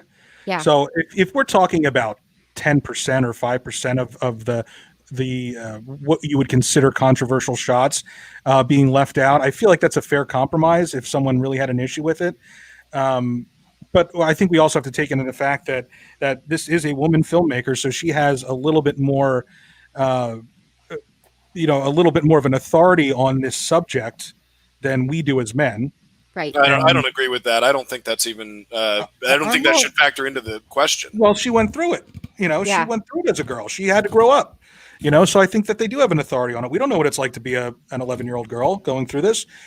So again, if the point of her is to tell a story that ends up helping young girls understand that there's some dangers in all of this, she believes she's doing a good thing. And then we also have to account, again, this was made in a different culture, in a different country. What they could get away with is different. And that's true. So there's a lot of variables here, but I don't know if that answered any of your question, either you or Abby, but I hope it helped a little bit. We'll accept your answer, Jeff. It's a great question, but it's really hard unless you're put in that position too. Like if you're the decision maker on that film, and if it's your story and you write it because it's close to you, what are you willing to give up? What did she give up? Were there even worse scenes that she cut out because she thought maybe I'm pushing this too far? Like we don't know all of that, but we do know from her interviews, she is very close to this story. She's passionate about it and she believes in it. She does, very much so, and I respect that. And I think there were, like we've already said 1,000 times, there are so many things that are in this that are important topics. And I think coming from a woman, you said it best, Jeff, to Sterner, that you can't understand it. And I think like those gratuitous scenes, and this is just guessing on my behalf, I wonder if those gratuitous scenes are in there to try and get that across to people. Like maybe men especially, maybe us. Yes, like, because if you look at the sexualization of women in general in this country is horrible. And if you look I know, but it's more that idea of you're a guy, so you don't have the ability to have an opinion on women's issues. No, that's not what I said. That's not what I said, Greg. No, I didn't say that. Okay, well, repeat your statement and I'll respond to it. Please don't misquote me here. I'm saying that we can't possibly understand what it's like to be an 11-year-old girl growing up and going through this. I'm saying that as a woman filmmaker, they have more of an authority than us to make a film like this and make the decision as to what goes in the film, because we can't possibly understand. I didn't say we couldn't have an opinion on it. Okay. Then let me clarify. Let me respond to your clarified point. I guess what I smell that around this, when something like that is said, I smell that more extreme sort of take, which is like you aren't a woman, so you can't speak to a woman's issue. I guess what I'm saying is, yes, we can't possibly understand the experience of being a girl, having never lived as girls. You're absolutely, that's indisputable. I would agree with you. But that doesn't mean that I can't understand the issue around the sexualization of minors and make the right decision on what to include in a film and what not to include in a film. I don't think being a guy has anything to do with that part of it. That's the slice I was trying to take on it. So I didn't intend to misquote you in the process. No, and I get what you're saying. I'm just saying, like, I think that, and this might be an opinion, but I think as a woman that's experienced this going through, she has more of an authority as to what is overly gratuitous and what is not in the movie that she wrote and she's passionate about. So that's all I was saying. If you don't feel the same way as that, then that's fine. I'm just saying that's my take on it. But again, if we are only talking about 5 to 10% of the shots in the movie, if just the dance shots alone, I think you and I are pretty much on the same page that, like I said, if we could get rid of the overly gratuitous scene, was it a bridge or the steps or whatever it was, right, that didn't advance the story, if we got rid of that, I would have still gotten the same. It would have still been the same level of intense for me. I still would have been. equally as uncomfortable. And I think they would have gotten the point of how important these issues are. Yeah, I agree with that. I wonder, and again, this is just my wondering, I wonder if maybe the reason that they're so gratuitous, these certain scenes, especially with the scene where she bends over and puts her hands on her thighs, like behind her, and she kind of goes like that. And they zoom right in on that. I wonder if maybe she was trying to let you know, in a sense, like a metaphor for what it literally feels like to be a woman and be sexualized in that manner. I'm not saying that's what she wanted. I just wonder if that could be a reason for it. Yeah, well, I mean, it's also important to remember too that as we're watching this as adults, we know that these moves have been sexualized. You know, we've seen you know, music artists, dancers, hip hop dance execute these moves. So it's that's what makes it uncomfortable watching, you know, preteen girls do it. But from the perspective of the girls in the film, if we're equating this to real life, I would argue that most of these girls, both in real life and the characters in the movie, don't realize that all these moves are that sexual, or what they actually are, what they're actually depicting. So I don't think you get that point across without actually showing the moves that they're doing. Does that make sense? Right. Yes. Abby, you had something. Okay, so the whole reason we're even talking about this film is because there is this huge backlash from a large portion of at least social media. You know, Ted Cruz is, you know, he's got a laser focus on this film. Issue is that people are saying, is this child pornography? So my question that I would like to discuss is, what about all the other movies that have focused on child abuse, child exploitation, child pornography? I can think of countless movies I've seen. You know, I just watched on Amazon this movie called The Tale, which has Laura Dern in it, where a young version of her, an 11-year-old version of herself, was raped by her running coach. There's another movie I remember seeing with, Greg, help me with the name. Jennifer Lawrence. Okay. Yes, thank you. Jennifer Lawrence, where she is raped by her mother's boyfriend, and I think she's probably about 13 in the movie. There's another movie that Greg had told me about, which I have not seen, with help me again.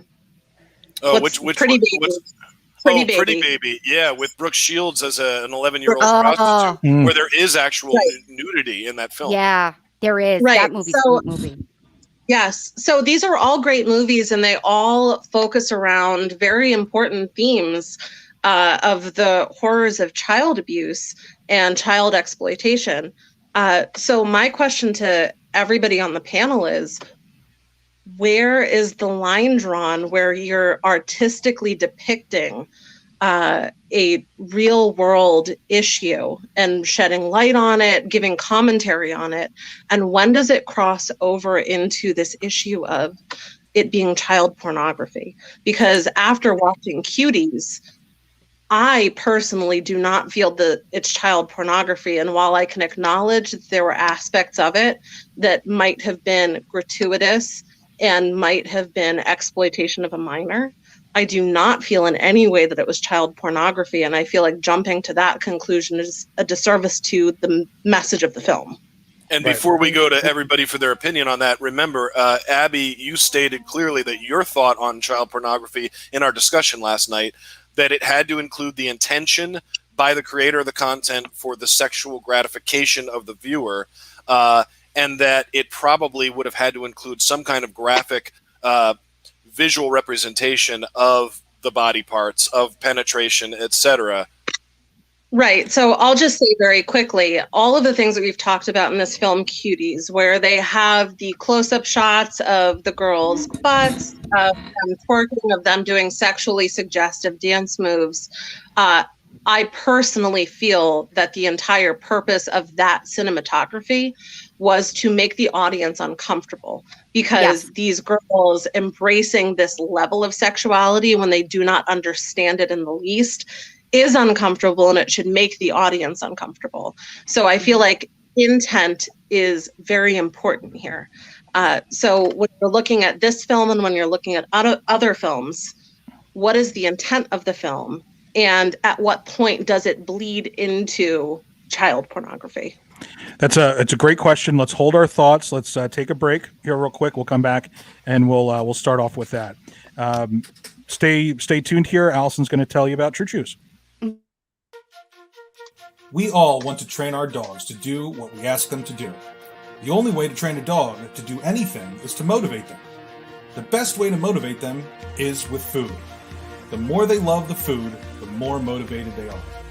When it comes to our dogs at Whitehorse, we use True Chews. True Chews are all natural dog treats that can be broken up into little pieces very easily, which makes them great for training. Dogs love them, so they are eager to learn. But most of all, they are healthy for your dog. You can buy a 22-ounce bag at any pet store for about $24. Or you can use the affiliate link in our description and pay $14. Do it for your dog. True Chews. Welcome back to the Ever-Evolving Truth. We are talking the movie Cuties. Right before we took a break, Abby posed a great question. Essentially, to sum it up, where is the line between something like this when we're talking child pornography? First of all, I'll say this seems, because of how fast the controversy died out, I will say that this largely seems like it was something to be mad at for that week. Just something to be angry at, and some people grabbed hold of it and used it for some political gain. I will say that it pissed me off that Netflix tried to make the movie more controversial than it already was. Like, it was already controversial enough. You don't need to make it worse. And we talked about that. They have some blame to be shared there. For sure. Now, I will also point out here, I have in the notes here for this segment here, a grand jury has indicted Netflix on charges of child pornography. Oh my God! It's in Texas. In Texas, yes, not a federal case, but in the state. Now, correct me if I'm wrong, Jeff, but isn't the maximum sentence for if they are convicted of what they're being indicted on only like a $20,000 fine? Like, nobody's going to jail over this. Am I correct about that? Yeah, I'd have to look. Honestly, I just dismissed it. I read the headline. And I didn't even look into it anymore because I thought it was so absurd. But it does seem, from what I know about it, seems largely just a big charade. And you're right; they might get fined. If not a substantial amount of money, something. And, then they can say we won, we beat this, we beat the pedophiles.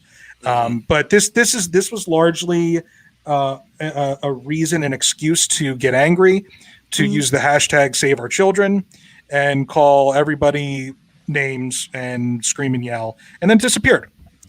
But the real question is the question that Abby posed is an actual important question that if you really wanted to save the children, you would be having and discussing.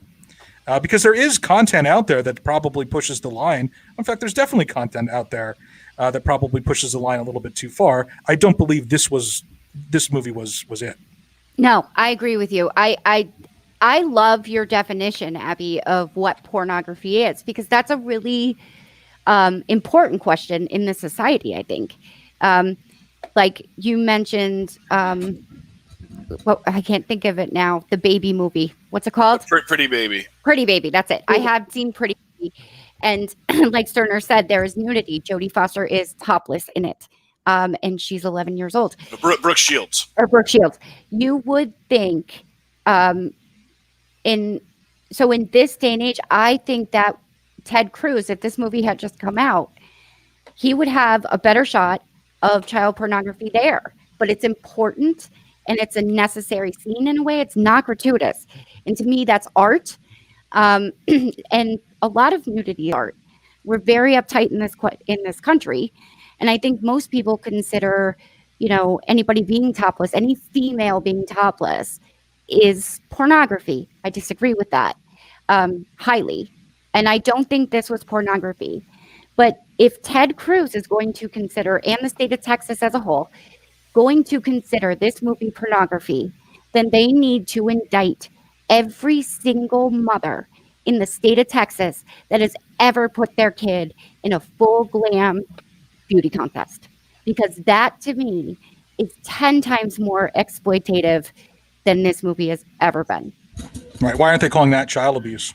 Yeah, why isn't that? They're in bikinis, they do provocative dances, they're covered in makeup, they look older than they are. In this movie, you can tell these kids are kids. Some of those kids on that stage, when they're doing full glam, they're wearing two pieces and gyrating all over the stage. That's the same thing. But worse, because they're teaching women. There's no message there other than you're a pretty little doll and all you're good for is for people to look at you. And So this movie had a message. I agree with you, Leah, but I have a couple counterpoints. I do not think that beauty pageants are quite as overtly sexual as what was depicted in this specific movie, although I find them horribly exploitative in a completely different way. So even though I don't think there's the same sexualized nature when you're looking at beauty pageants, it is, it's the same beast. It's exploiting minors. It is putting their sole value in their looks and the way they present themselves. And I think that is it's a similar issue, but not with the exact same I don't know how to say it. Not the exact same sexual nature of what was in this film. And I think that is what a lot of people have the big issue with, is these kids doing these highly sexualized dance routines as opposed to just general exploitation of children. I think the pageants are far worse because, as you said, there was a clear message in the film. And if you actually watch the movie, which most of these people who are so against it have not done, you would understand, gratuitiveness aside, you would understand what the message of the film is, as opposed to these beauty pageants where these kids are just being exploited for their looks, for their cuteness, for their little dances that they do. It's like, look how pretty my daughter is, give me money for it. I think that's horrific. In Texas, in the toddler division, they started at 5 years old. I actually looked this up. They start a bathing suit competition. There's a bathing suit competition in full glam. And why? That to me, why? Yeah. And they made light of that in Little Miss Sunshine. You guys ever see that movie? Yes. Great movie. Love that movie. Top 5 movies. But when they go there and the guy just puts in the earbud, or he puts in the, what are they called? He just wants to watch earplugs. Yeah, he's yeah, so he doesn't have to listen. But I was saying, this movie reminds me. Remember that movie, The Program? It seems like the same thing. Like it was, completely different stories, but just outrage when that came out. Like, was there? Yeah, because there was a scene where the kids were laying in the middle of the road, and it was like, back then it was 93, I think. Okay. That movie came out, but they wanted to ban that movie for this, not the same thing, but that they were saying it was going to lead other kids to lay in the middle of the road as like it was about a football team, and they were showing how much courage they had by laying in the middle of the road. Right. So, isn't it funny too that there was so much drug use in that movie, but that's what America was upset about. Yeah, America really likes to be angry. Plain and simple. They like to be angry. Remember how everybody was angry about 13 Reasons Why? Because it glorified suicide. I didn't get that feeling from 13 Reasons Why. I thought it was a very great and interesting way to tell a story that showed the horrors of why actual teenagers do commit suicide. But you're allowed to have your opinion, obviously, on that. But to be so outraged that you don't want anybody else to view something is just delusional to me. Well, everybody here, I'm sure, remembers the show My So-Called Life. Do you remember that show? Oh, yeah, that was, So that's one season, and it was only one season because the evangelical right at the time wanted it pulled. And there was a guy that actually said, one of the spokespeople said, he was asked why, and he's like, seeing kids do this kind of thing is not something parents want to see. If they're going to do it, we don't want to know what our kids are thinking. That was actually a quote. Do you remember the movie 13 with Evan Rachel Wood? Yes. Okay, so this is where I'm kind of like, I'm lost on this topic. If you are making a movie and it is art, and you are Mhm. trying to make a point, and it's a commentary on something that is currently happening in society, Mhm. just because it's something that is uncomfortable and something that we maybe don't want to think about. We don't want to think about our kids being sexual and being rebellious and doing these things that we are against. Just because it makes us uncomfortable, do we just not, do we pretend it doesn't exist? And if somebody makes a movie about it, to be like, hey, this is something that happened to me. This is something that happened to my friends. This is something that I know about, and it's something I want to share with the world so that they can understand my take on it. Mhm. Just because it's uncomfortable and just because it's of a sexual nature, does that make it completely inappropriate? Does it make it child pornography? No, absolutely not. I think I the don't think it. opposite. Go ahead, Leah, and then I had a thought. I think the opposite. I don't think it makes it child pornography, and I think the fault lies with the people that want to bury their heads in the sand. This happens. I I related to this movie so much. I kept thinking of myself at that age, and if twerking and all that kind of stuff. Look, I I had a T-shirt in 8th grade. It said "Mean people suck," and on the back it said "Nice people swallow." Um, I wore it to a school dance, and ended up, a guy a grade above me really paid attention to me for the first time, and the following Monday I skipped school, drank for the first time, and lost my virginity. And I can't tell you to who because there were 3 separate guys, and I was sleeping. Um, for years, I felt that that was my fault because I wore that shirt. And that was actually an excuse they gave. So this happens at that age. I know girls that were 12 years old that had sex by 12. So parents need to not only see this, and this film doesn't not only need to be out there, but you need to quit putting your head in the sand. You're going to call it child pornography because it makes you feel uncomfortable. How about you actually try to fix the problem of exploiting children and child pornography by admitting it exists? And To you have me, it's more dangerous to bury your head. and you have 2 young girls, so I feel like this is especially close to home for you, because to pretend it doesn't exist as an issue is a disservice to them. Right, exactly. It is. It is. And I could pretend like, you know, my 10-year-old daughter who is becoming a woman is still 4 years old, and avoid talking to her about things, or I can show her what the world is and make sure she's ready for it. And I choose to do the latter, and I think more parents need to do that. I think there's a couple of important things to add to that too. I think those are really powerful points. And by the way, 13 is a great movie. Mhm. Cuties was a great movie, Mhm. and I think these are important movies to be seen. However, let's give the devil his due. Uh, just because Ted Cruz trying to make the grandstand play of calling it pornography, which I think everybody on this panel has already agreed by all of our agreed definitions of what pornography is. Cuties was not pornography. 13 was not pornography. That being said, on one hand, maybe there is some good in trying to prolong the, let's call it, for lack of a better term, the innocence of your child, Mhm. to let them be in a protected state for a longer period of time so their maturity can catch up to some of their impulses and their urges and their budding sexuality, which will come into full bloom at some point in their later adolescence. So for most people, that doesn't mean that trying to mentally keep them grounded in a sort of a protective zone is a bad thing. I don't think that's a bad thing at all. You can educate them along the way while also insulating to a degree. That being said, just because Ted Cruz doesn't get to call it pornography and be correct, doesn't mean, just because he doesn't get the point he went for, doesn't mean he doesn't have a point of some kind. And I think that would be that the excessive exploitation of a child in the course of making a film, and sexual exploitation at that, is something that we should be concerned about.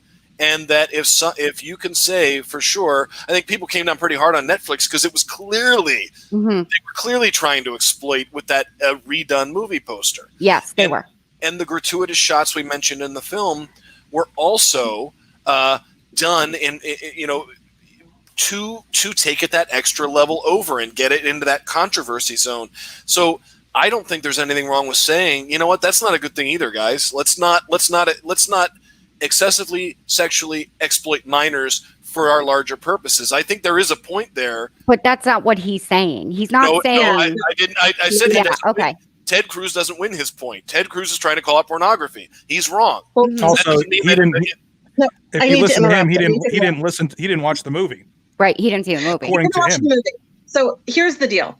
Ted Cruz is the slimiest kind of politician. I agree. And he didn't watch the movie, and I think he got some gist of the movie from the poster that was on Netflix, and maybe from information he got from secondhand sources, but he never watched the movie.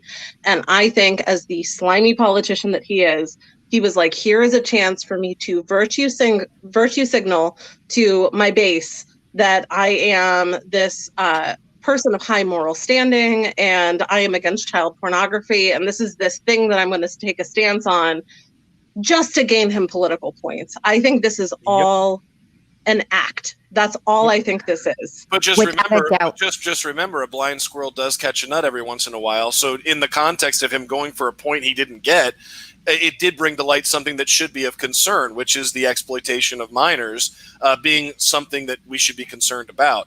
But I agree. Like, he doesn't. And also, by the way, Abby refers to him as Turd Cruz. I love it. Any man. You do now. She doesn't, but she's not now. Everybody will believe that she does. Yeah. Any man that stands up on a debate stage and watches Donald Trump insult his wife, and he just stands there like balls. a fucking loser, and then ends up sucking his dick for the next 4 years, doesn't deserve an even mention. The only reason we're mentioning him is because of how outrageous this ridiculous journey he's on over this movie that he's never seen, refuses to watch, but he has all the comments on it. And he is a dickless clown. That's for sure. Well, from now on, when you look up cuckold in the dictionary, Ted Cruz's picture should be right there. That's right. He's the ultimate cuck. Most blind squirrels do find nuts, but Greg, I gotta push back here. He's not a squirrel. That's a disservice to squirrels. Nuts do not want to be found by him. He is slime. He sits there and does nothing, doesn't move. So it is impossible for him to find a nut unless it falls on him. But he's not anywhere near. He's in the sewer. The nuts don't end up there. Very true. I really think that this is. Tune in next week to me ranting about Ted Cruz. Abby and I yelling into the microphones about Ted Cruz for 2 hours. The problem with Ted Cruz too is he has daughters. Ted Cruz should be watching this movie with his daughters, but instead he's grandstanding about it. His daughters are going to end up being like this. Yeah, if he was a normal person, they would, you know. Well, basically any girl does. I mean, this was an extreme version of adolescent teens, preteens. But every girl, there is a moment in that scene that every girl could relate to. And I got a real female empowerment feeling from this movie, especially with the dress. The symbology of that dress that she gets. In the first scene, she just finds out that her dad's getting remarried and not remarried, married like a second wife, taking a second wife. And she gets a gift from him. She's been looking forward to this gift. They had mentioned it before. She opens it up. It's a dress. She puts it on her. And then her brother's like, I'm going to wear this to daddy's wedding. And she realizes in that moment what that dress is for. And you could see she doesn't like the dress anymore. And her mom's like, you'll be beautiful for your father's wedding. And then they show it again hanging in the closet when she gets her period and she sees blood coming from it and pouring out of the closet. And then the last time, then you see it one more time in the closet. And it's right after she gets her pants pulled down. She gets humiliated. And if you notice, if you paid close attention, the dress the first time is hanging straight. The second time, there's a slight lift in the cup area. And It's I like watched there's a that. current. Yes, it's like there's almost a body in there, and then the last scene is it's on the bed laying next to um, the sexy clothing, and it's almost like that dress was symbolic for women in this Muslim community. I felt it's very modest and covered, and their idea of beautiful. And I thought she doesn't embrace the dress in the end. She doesn't embrace the clothes. She embraces herself. And I thought that was just beautiful symbology. And I think that was so much more important than a couple bad dance moves.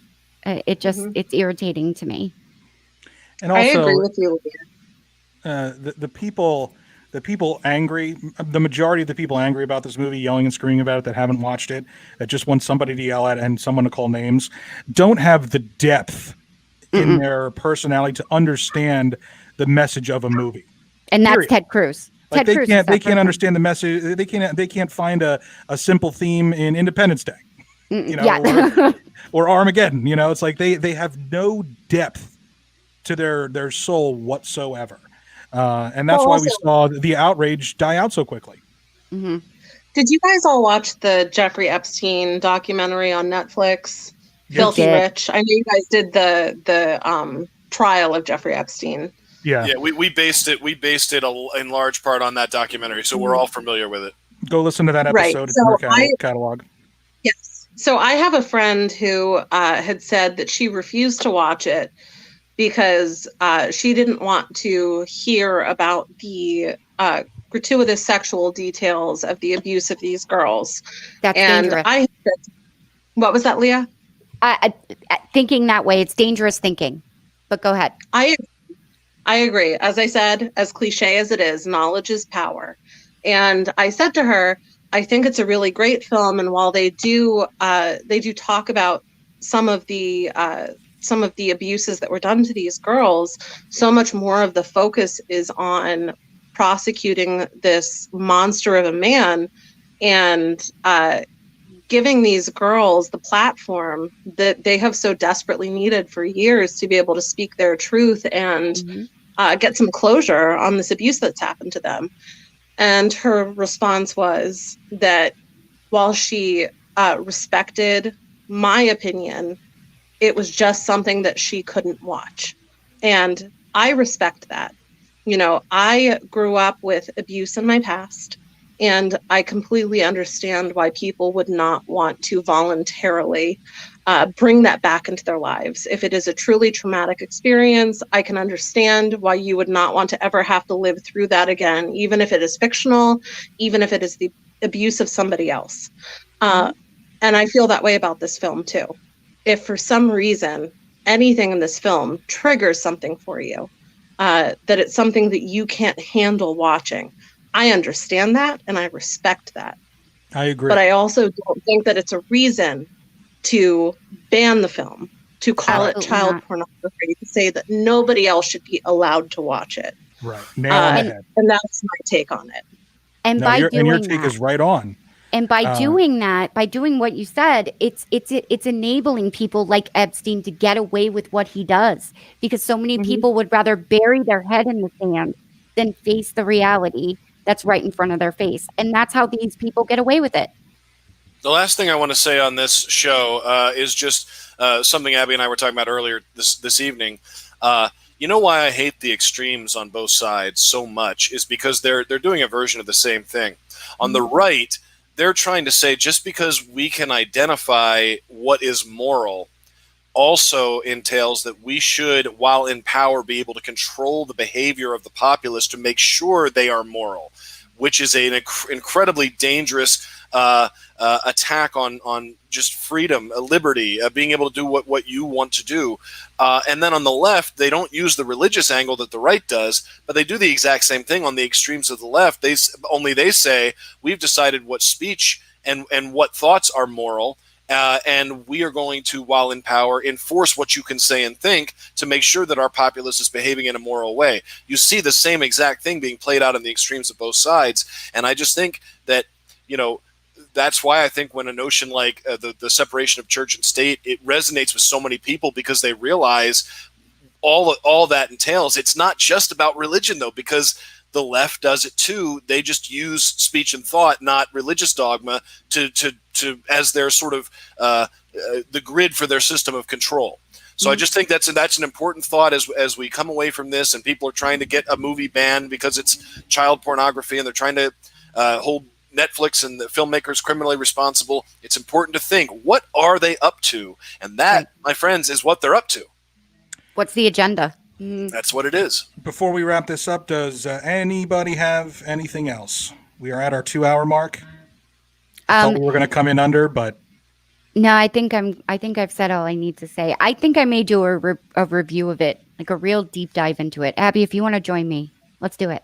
I would love to.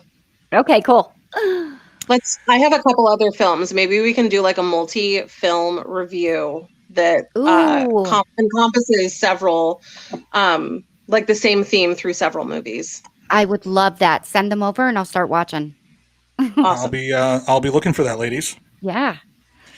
On that note, we will wrap this up. Thank you for joining us, Abby. We always appreciate your presence here and your very well thought out responses to major and important issues. For Leah Mounts and the Truth Seeker / Man of Bullshit, I'm Jeff, and Mike fucking Pence. You better listen to me. This is my catchphrase. And it was not meant for your mouth to come out of your mouth. You are entitled to your own opinion, but you are not entitled to your own facts. This has been the Ever Evolving Truth, and we will see you next week.